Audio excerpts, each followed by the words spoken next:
You know, my very first published photographs were on the pages of the National Geographic. I still find that hard to believe. I mean, it was crazy, but that's what happened. I was 26 years old, and Bob Gilka, the head of photography at the Geographic, called me back to their headquarters in Washington, D.C. to give me my marching orders. And I remember standing in the lobby of what they call Explorers Hall, and I was looking at giant globes and dog sleds and submersibles and flags planted on Everest and surrounded by the most beautiful photographs I'd ever seen in my life. How was I going to prove that I was worthy of working here? And then I was taken upstairs and into Bob's office.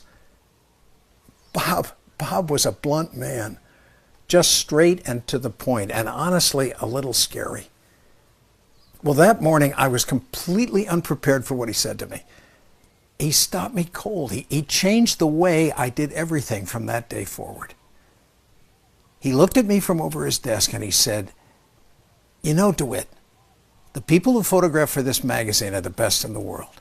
You don't have to prove yourself." I don't have to prove myself. I mean, honestly, that's all I've been thinking about since I got the assignment. You don't have to prove yourself, he continued. But by God, every day you had better improve yourself. The words went in. Don't prove yourself. Improve yourself. Bob was still talking. He said, "You know, I want you to spend your time every day trying to be better than you were yesterday. If you learn something that'll help the others, well, then share it. That way we'll all get better faster. Don't prove yourself. Improve yourself.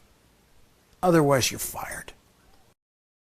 Big first lesson, right out of the blocks.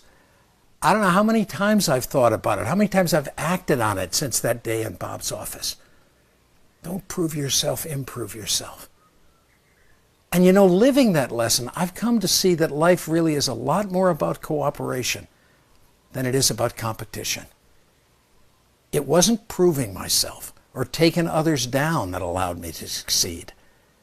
It was simply, consciously, continuously improving myself, refining my skills, honing my wisdom, focusing my vision. Ultimately, the only person I was trying to surpass was me.